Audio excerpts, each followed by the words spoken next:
1986 to 1990 were 4 of the most difficult years of my life, of our family, Jana's life, our marriage, our kids, everything. They were very, very difficult years. And there were 4 years that we were planting a church, actually here in the Kerrville area. Actually, to be more accurate, the church was planting us. I mean, it was burying us. It really was. It was very, very difficult. I found that when you plant a new church, all the Christian rebels in town who know how a church ought to be run come to your church to tell you how to run it, you know. And so we had a lot of those.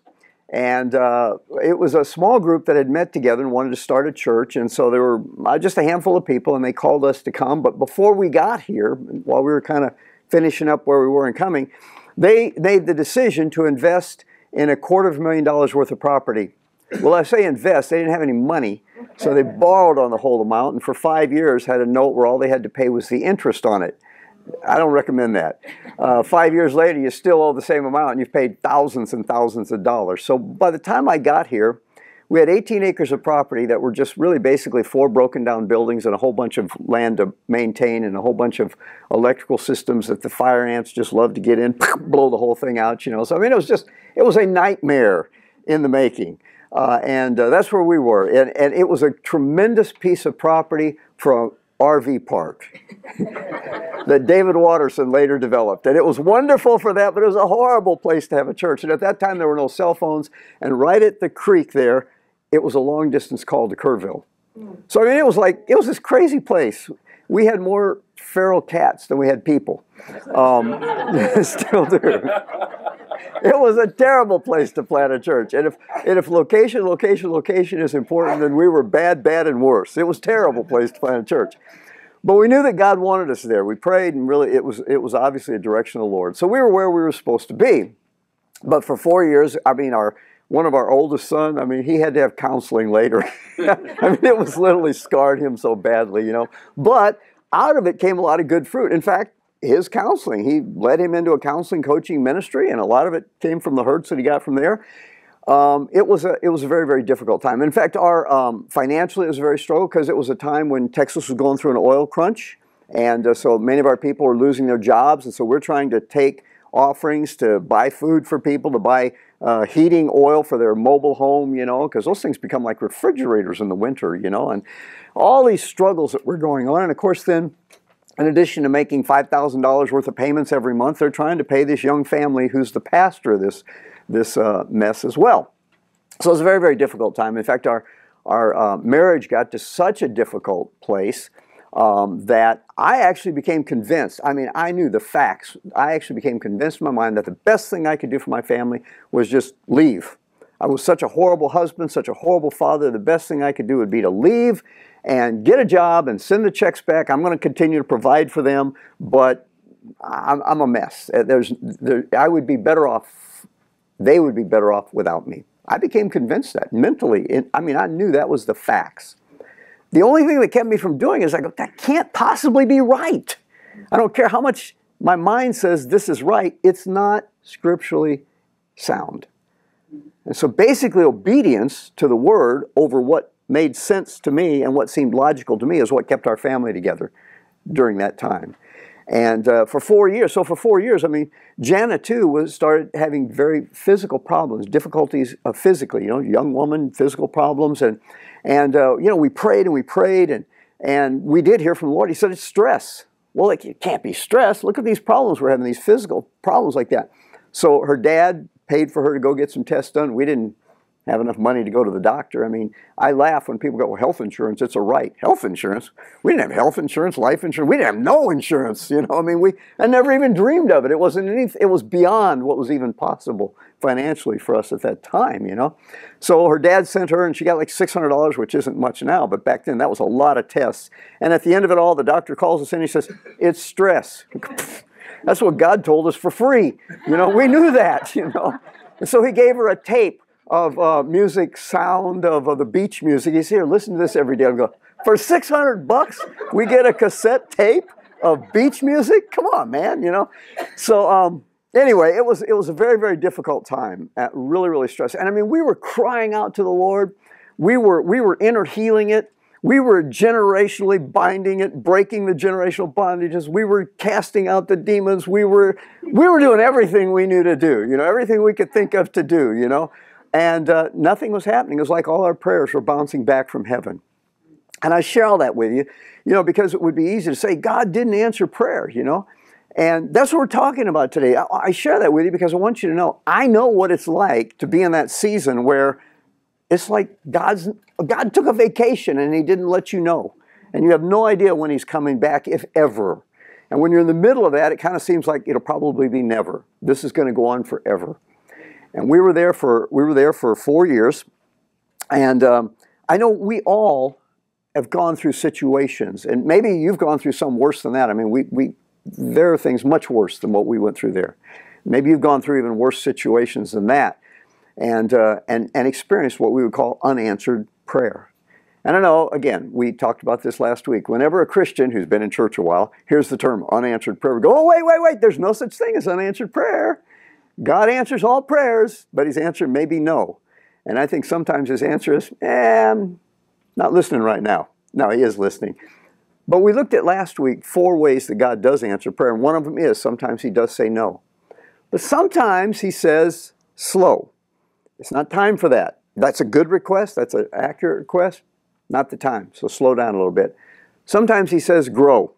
You're not ready for that. You're too selfish. You're too angry. You're dealing with all these issues that if I gave that to you right now, it wouldn't be helpful for you. So you need to grow up a little bit.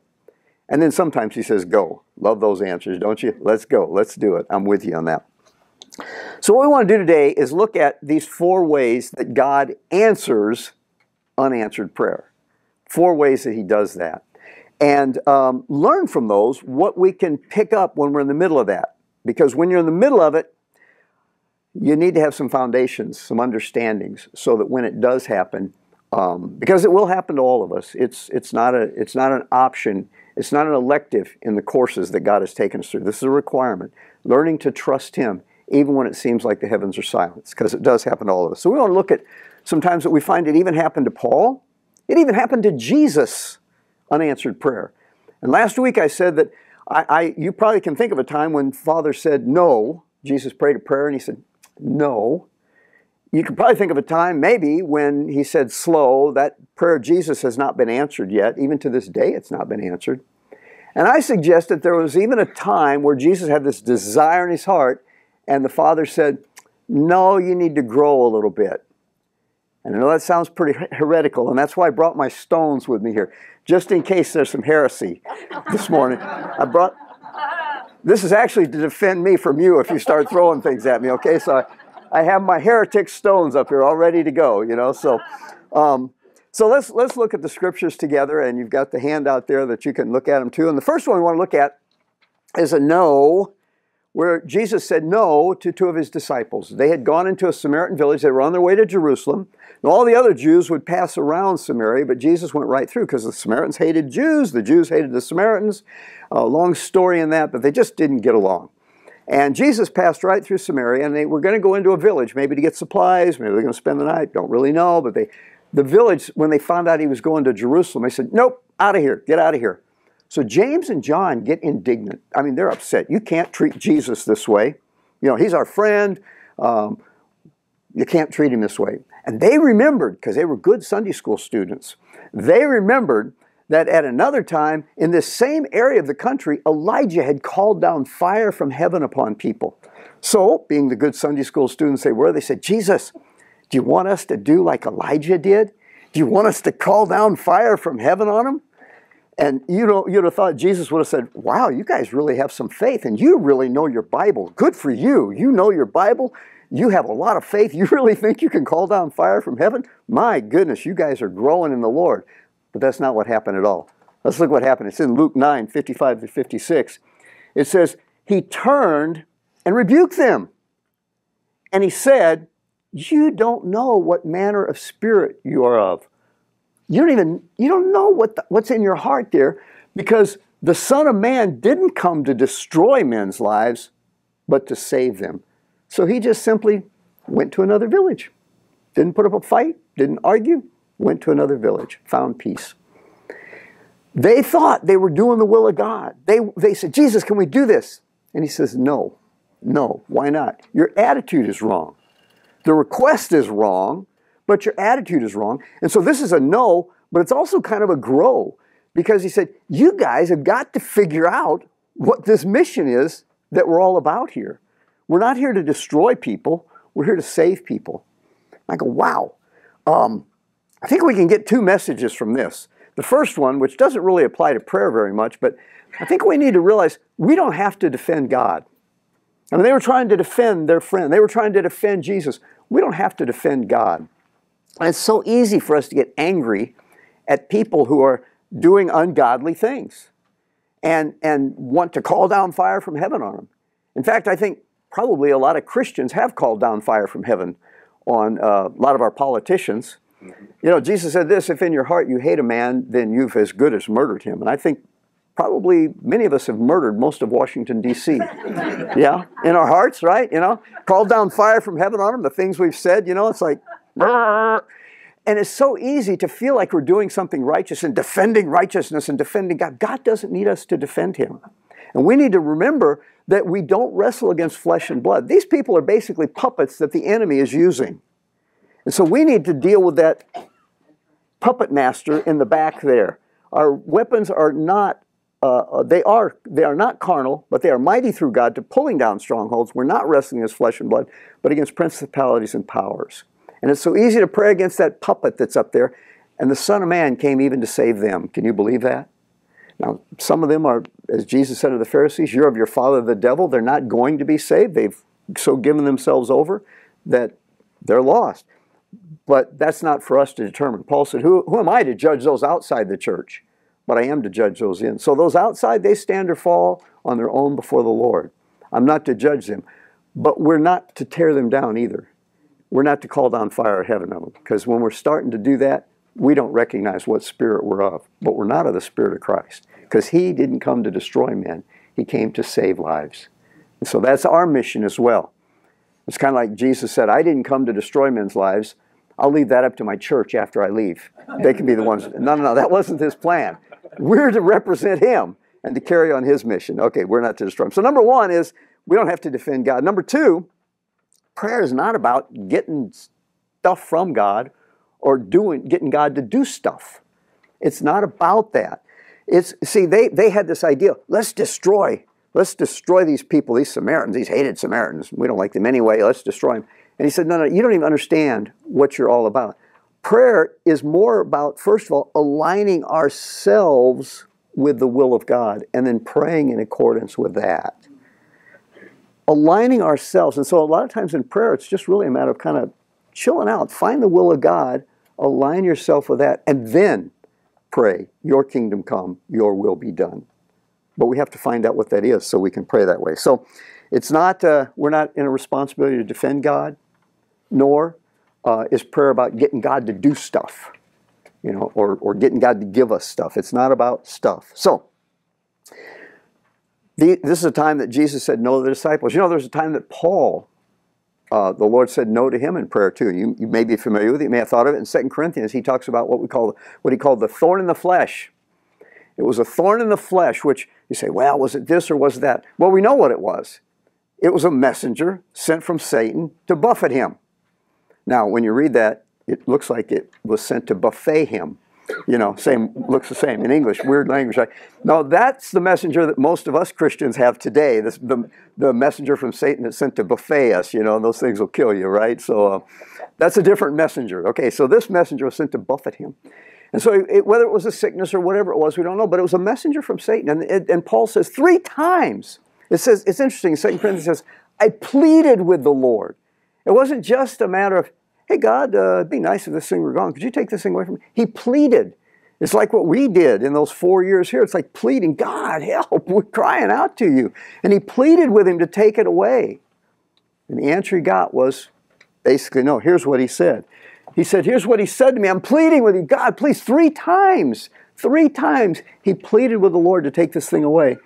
And he said to me, my grace is sufficient for you, for my strength is made perfect in weakness. Basically, the Lord says, no, I'm not going to do that. Here's why. My grace is sufficient for you. Therefore, I will whine and complain and talk about how God didn't answer my prayer. Therefore, I will give up on prayer. I will tell others, I will shake my fist. No, that's not what he says, is it? Therefore, listen to what he said, his response to this when God said no to his prayer. It's pretty mind-boggling. Here's what he said. Therefore, most gladly, I will rather boast in my infirmities. Well, that sounds kind of masochistic, doesn't it? Well, it would be if he's saying I enjoy the pain, but that's not what he's saying. He said, I will boast in my infirmities that the power of Christ may rest upon me. What he's saying is, okay, these infirmities over here, they're not good, but the fruit that they bear is worth it. It's, in Spanish, I love this phrase, vale la pena, worth the pain, worth the penalty. This isn't good, but the fruit that it bears, I'm glad for it. So I will rejoice in my infirmities because of the fruit that it bears. And then he goes on, therefore, this is even weirder, I take pleasure. What? I take pleasure in infirmities, sicknesses, in reproaches, in needs, in persecutions, in distresses. Again, because he likes those things? Is there something wrong with his mind that he takes pleasure in those? No, for Christ's sake. In other words, it brings glory and honor to Christ, then it's worth it. For when I am weak, then I'm strong. So again, this is another one where the Lord said no to his prayer, but it was also a grow. No, not because you need to grow, but I want you to grow in your strength. I want you to be stronger in me.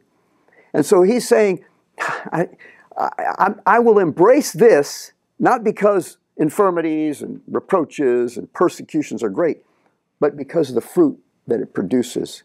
Vale la pena. It's worth the penalty. It's worth the pain. It's worth the effort, we would say, but I don't think that carries enough power to it. It's worth the pain. And so we see that Paul was told no, and I think we can learn some things from this too. He said, I will gladly accept this for this. And when God says no to us, it's because he has a higher purpose. It's because he has a higher call. It's because there's something else that he wants to accomplish. And it just reminds me of a quote by C.S. Lewis I read one time, and I'll just sort of paraphrase it. It's in your notes verbatim there, but he said something like this. It's like, it's not that we doubt that God isn't going to work out the best for us. It's just that we wonder how painful that best is going to be. Can you relate to that? Yes. Okay, God, I know you're going to do what's right, but oh man, how much is that going to hurt to get there? Because oftentimes it does. And we don't think that very often. We have this mindset that I do good, and Jesus is good, and all's good, and everything's wonderful, and we never have any problems, right? That's the Christian life. I used to have problems, but now I'm a Christian, no more problems. And in a sense, it's just the opposite. You used to not have problems because you didn't have an enemy. But now you've got this enemy that's against you. And you've got a God who loves you enough that he's not going to leave you the way you are. He's going to polish and rub and take whatever friction it takes to sharpen you and get you to become the person he wants you to be. So, Paul heard no, as well as James and John hearing no. Another no is where Jesus prayed, and I'll bet you can think of this one where Jesus got a no. You remember in the Garden of Gethsemane, and his request, and again, it's interesting, he prayed 3 times, and it says he prayed the exact same words. 3 times he prayed. Same as Paul, 3 times. Jesus went and he prayed, Lord, can you take this cup away from me? He's pleading with God. I mean, blood, sweating blood. Pleading with the Lord, take this cup. I don't want to go. I do not want this pain. Nevertheless, not what I want, but what you want. So Jesus got to know, is there any other way, he's asking? And the Father says, there's no other way. There's no other way. I'm sure the Father wanted to do it some other way if there was another way. There's no other way. This is the way. So then Jesus says, nevertheless, not my will, but your will be done. So in a sense, his prayer was answered positively because he was saying, I don't want this, but if this is the fruit of it, then let your will be done. And so his will was done. And so Jesus' prayer was answered positively, even though it was a no, I can't take that away. There's no other way. But I want your will to be done. And so his will was done. And God will graciously say no to our prayers many times. I know you've probably experienced times when you're so grateful later that he didn't answer that prayer the way you wanted him to answer it. Aren't you glad? You think about James and John. If they had called down fire from heaven, once they then grasped what the mission was that God had for them, the blood of those people would have been on their hands and on their conscience the rest of their lives. And so he really saved them from a torment that would have come. And so God will graciously say no when our attitude is wrong, or when our request is wrong, or when the spirit is wrong, we have the wrong heart. And when saying yes would cause us to be weaker in our faith as well, as with Paul's situation, the thorn in the flesh. So sometimes he says no, his grace. Sometimes he says, slow down. It's not time yet. It's not time. We see that with Jesus. But, you know, I think about the little story I started with our 4 years of crying out to the Lord, and it wasn't answered, and God didn't come through for us. And you say, God didn't answer our prayer. But wait a minute. We're not in that situation now. We're in a really sweet place right now. I guess he did answer our prayer. It just wasn't on my timeline. It wasn't in my framework. It wasn't when I wanted it to happen. But he did answer it. And I realize now, looking back on it, that we were wanting to enjoy the fruit of the promised land when it was time for us to be in the wilderness of preparation. And God was preparing us in that time. We looked back on it, we said, yeah, there was some good fruit in there, but it was very painful fruit. But the preparation that took place in us during that time enabled us to do our next step in ministry, serving as missionaries and then founding a mission agency. We wouldn't be able to do what we're doing today, which is this really sweet promised land place, had we not gone through that wilderness. And a wilderness is a place of preparation. And the path to the promised land always goes through a wilderness. It always goes through a difficult time to prepare us. And it'll be a dry time. It'll be a time when it seems like God is not there. If you're in that wilderness time, keep on going. You will get out of the wilderness. The longest wilderness, you'll get out of it if you just keep walking. Just keep walking. And so if you're in that dry time right now, keep walking. Hang in there. Stay true. God's taking you to a promised land. This is a time of preparation. So wring everything you can out of it as well. Learn all you can about walking with the Lord and about His nature and His character, even if you're in that dry time. So He did answer those prayers. And one of the things that we learned from this is, number one, you have to keep a long-term perspective when you're praying. Keep an eternal perspective. Keep an eternal perspective. Because you may not even see that prayer answered in this life. It may be in the life to come. But this life is like that compared to eternity. So keep a long-term and eternal perspective. The second thing is, I learned you can run from your problems. You know, people say, you can't run from your problems because wherever you go, there you are. Yeah, but if I'm not the problem, I can run from my problems. The problem might be everybody around me, right? And you can run from it. And if it's the Lord that's put that problem there, you're going to run away and you will find that same problem follows you. Not because you're there, but He'll put you in the exact same situation because He's so committed to working those things out in you that He will keep the pressure on. He will keep you in the wilderness until it's time for you to enter the promised land. So you can run from your problems. But in our situation, for example, we left when we waited. We just stayed there. And we both got at one time, told both of us actually within a week of each other, separately, okay, you're done here. It's time to go. And it wasn't because the pressure was bad. In fact, things had the storm was kind of settled down. I don't know if it had actually settled down or we just got numb to it. I'm not sure which, one or the other, But actually, kind of a smoother place. It was going along. And the Lord just said, okay, you're done. You're ready to move on. Wow, okay. And we could have run from that. And if we'd run from that, we'd have found it somewhere else. True. But as it was, when we stayed in until He said, okay, it's time now. Cross the Jordan. Go into the promised land. It's time to move on. And so hang in there. Stay in there. Don't short circuit what God's doing because He's so committed to you. He'll send you another trip around the mountain if necessary to get you to be who He needs you to be. And so embrace that pain that comes from Him, not because we're masochistic and not because any of us enjoy that, but we can do it gladly, as Paul said, because we see this. Because I see. It says this, Jesus endured the cross, despising the shame.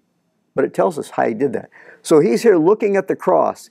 He endured the cross, despising the shame. Why? For the joy that was set before Him. It's as though He could look at the cross But he looked beyond the cross to the joy that was on the other side, and that enabled him to endure the cross, despising the shame. Jesus endured the cross, despising the shame, for the joy that was set before him, what was on the other side. So sometimes we have to look beyond our current circumstance and situations and realize God's in this. I don't understand how he's going to bring something good out of this, but he's able to. And it's going to be really interesting to see because I don't see any way you can do it, God.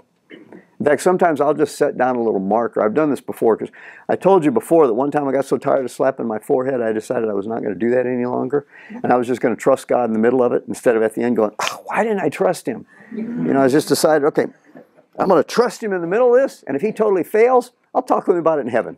I'll have all eternity to whine and complain. But I'm not going to whine and complain here. I'm going to just say, okay, God, this is going to be really interesting to see how you get this out of it.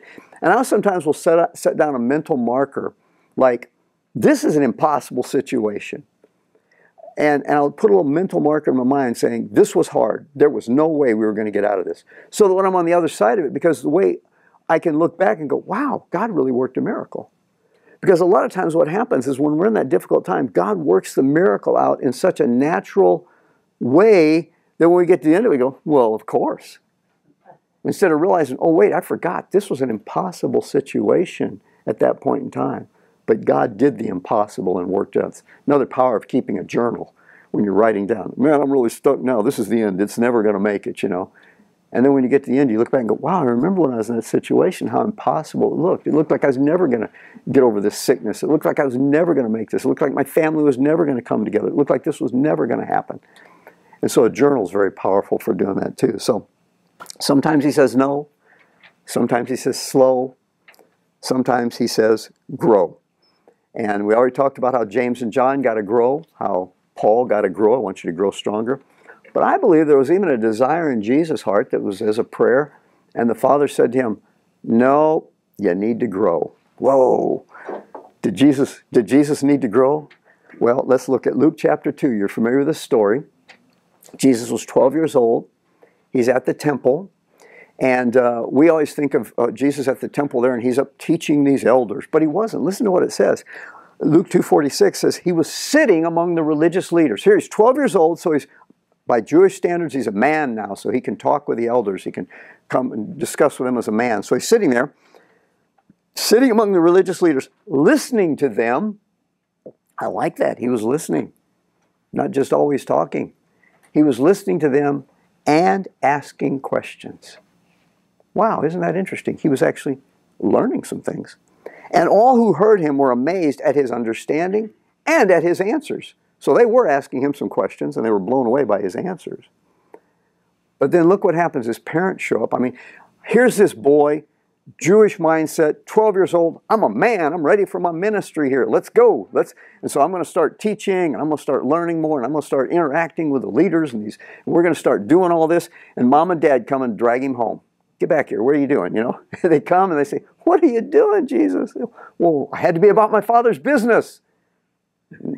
Not yet. Not yet. They take him home. But look what it says here in Luke 2:51. Skip that one. They went down to Nazareth. He went down to Nazareth with him and was obedient to them. And Jesus grew in wisdom and stature and in favor with God and man. That's kind of a shocking statement, isn't it, when you take time to think about it? He grew in stature. Of course, he grew from a 12-year-old boy to a full-grown man. He grew in stature. But he grew in wisdom? We tend to think that, he just kind of, when he was born, he was omniscient. He's the all-knowing God. He was the all-wise God, and he knew everything. And so he's like laying in the manger and thinking, about time for the shepherds to show up here pretty soon. Oh, there they come, I remember making them, a few thousand years ago, and we kind of feel like he was very human. And he grew in wisdom. And this is even more mind-blowing. He grew in favor with God? How do you grow in favor with God? Favor with man I can understand. But he grew in favor with God and with man. Isn't that amazing? So he grew in wisdom and he grew in stature. And so it was like he had this desire in his heart to begin his ministry. And it's as though the Lord says, no, not time. Slow down a little bit. Slow down a little bit. You need to grow a little bit in wisdom and a little bit in stature as well, and in favor with God and man. And so even Jesus had this time where it's like, no, it's not quite time yet. Let's slow down. You need to grow a little bit. So we all have those situations where we're going to need to grow. So God can answer our prayers with no, with slow, and with grow. And then sometimes he says no. Let me conclude with one more passage and one more story. And in Luke 8, Jesus tells a parable. And the parable is what we call the parable of the persistent widow. You can look it up, you can read it, it's interesting. But the purpose for this parable, it tells us in Luke 8:1, the reason he told them this parable, Jesus told his disciples a parable to show that they should always pray and not give up. And when we talk about the fact that sometimes our prayers aren't answered, it's easy to say, well, maybe I'm wasting my time in praying. God's going to do what he wants to do. No, Jesus said you need to pray and not give up. And that passage where it says, ask, seek, and ask and you shall receive, seek and you shall find, knock and the door shall be opened unto you. In the Greek tense of that, it's like ask. It literally would mean ask and keep on asking. Seek and keep on seeking. Be persistent. Knock and keep on knocking. And sometimes we think, well, what's the deal? Does God not want to answer my prayer? And we're given some tremendous insight into delayed answers to prayer in Daniel chapter 10. It's like in Daniel 10, it's the most amazing thing. It's like the curtain is pulled back and we can see into the spirit realm. Daniel needed an answer from the Lord. And he prays and he prays and he fasts. And he's serious and he's praying and fasting for 3 weeks, 21 days. And after 21 days, an angel appears. And the angel tells him, he said, Daniel, the very day that you started praying, that you started to humble yourself before the Lord and seek an answer, I was sent to you. And I would be thinking, and what took you so long? I've been starving down here, man, 21 days, How did you get sidetracked? What have you been doing? Wait, couldn't you get here any faster than that? Well, I wouldn't have said that because I probably would have been falling dead like everybody did when they stood before an angel. But the angel gave him some tremendous insight. Let's look at it in Daniel chapter 10. Don't be afraid, Daniel. He's standing before this angel. Since the first day that you set your mind to gain understanding, and to humble yourself before your God, I think that's a real key to getting answers from the Lord. Humble yourself before the Lord. Your words were heard, and I have come in response to them. 21 days it took him to get there. Well, why so slow? He said, but the prince of the Persian kingdom, another angelic force, another Elohim, spiritual power of some sort, stood in his way and resisted him. The prince of Persia resisted me 21 days. So he was sent on day 1, and for 21 days they've been battling up there, and there's been resistance and holding him back. This spiritual warfare is real stuff. It is as real as the physical world. In fact, more real, because this will turn to ash one day and disappear. The spiritual world will last forever. So actually the spiritual world is more real than this physical world we're so familiar with. It will last forever. And so there's a battle going on. There's resistance from this angel being able to deliver the message. And then he says, then Michael, one of the chief princes, came to help me because I was detained by the king of Persia. And so he's up there battling. This is probably Gabriel. Gabriel is usually the one that delivered messages, usually the messenger. And he's up there battling. Michael comes to help him so that he can come and deliver the message. And then we read that he has to go back now and take care of that battle. And so there was a resistance, but it wasn't God being hesitant to answer. There are spiritual forces. And the question that comes to my mind, and think about us, is 21 days he prayed, he sought an answer. Would I have continued to ask? Would I have continued to fast for 21 days? Or would I have just kind of figured after maybe a week, maybe 10 days, okay, God's not going to come through. I guess he gave me a brain. I'm supposed to use it. Just go figure out and do it on my own, Maybe I just need to handle this myself. I'm not sure I would have continued to press through for 21 days. As Jesus said with that story of the widow, it's important that we persist in prayer. Ask and keep on asking. Seek and keep on seeking. Knock and keep on knocking. I'm not sure I would have. And then the question comes, if I had stopped, would the angel who's up here wrestling kind of look down and said, well, he doesn't care anymore. He's gone and done his own thing. I'm done. I'm going to go back home. I don't know. Would he have continued to wrestle, continued to fight for another week or two and then brought the message? I don't know. I don't know. All I know is there are spiritual forces that can resist our answers to prayer. And Jesus said, persist in prayer. Ask, keep on asking. Seek, keep on seeking. Knock, keep on knocking. Keep praying. Now, if you get a no, stop praying, because it can be very dangerous to continue to pray when the Lord has told you no.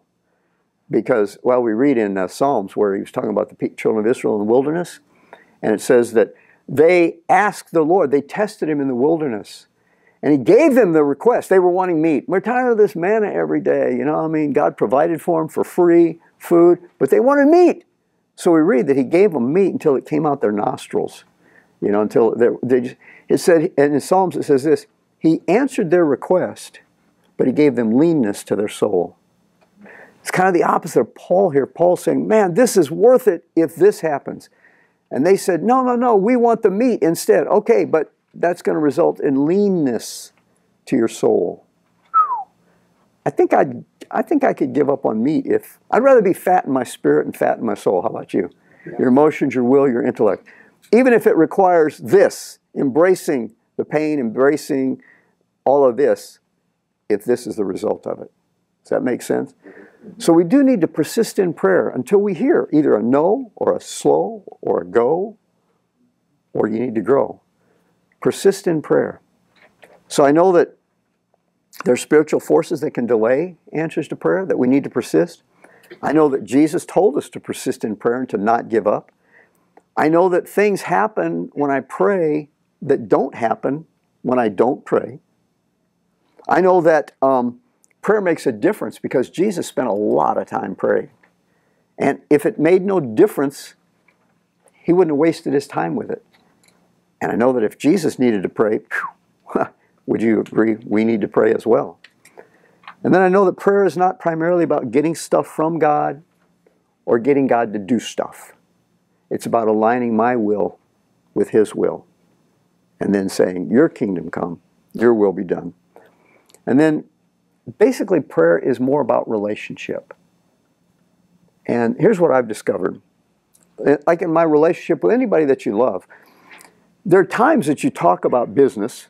You know, there's times I have to get together with Jan and we talk about our calendars, and we talk about this and what are we going to do in here. And so there's business times. So there'll be times of that with the Lord, you know, doing business with God.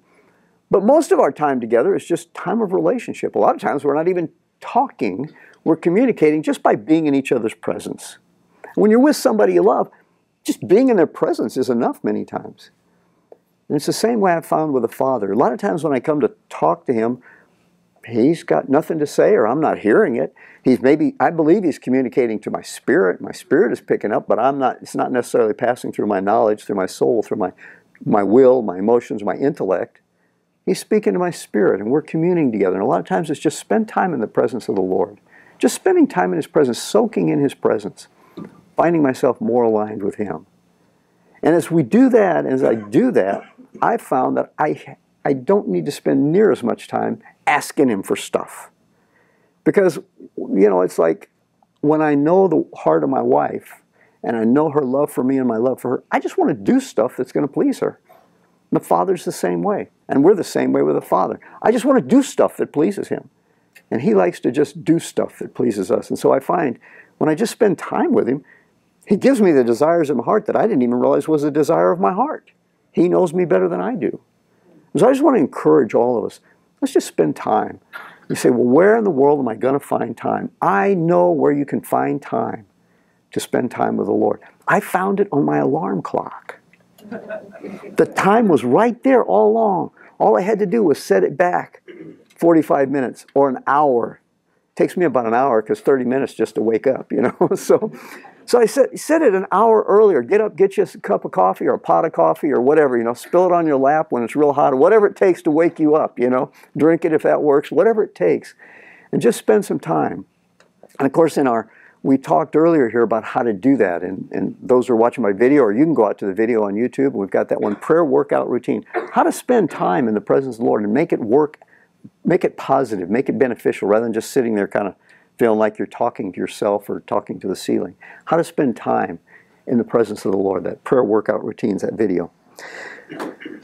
Just spend time in His presence, and you're going to find He begins to answer prayers that you aren't even praying. That's what I've discovered.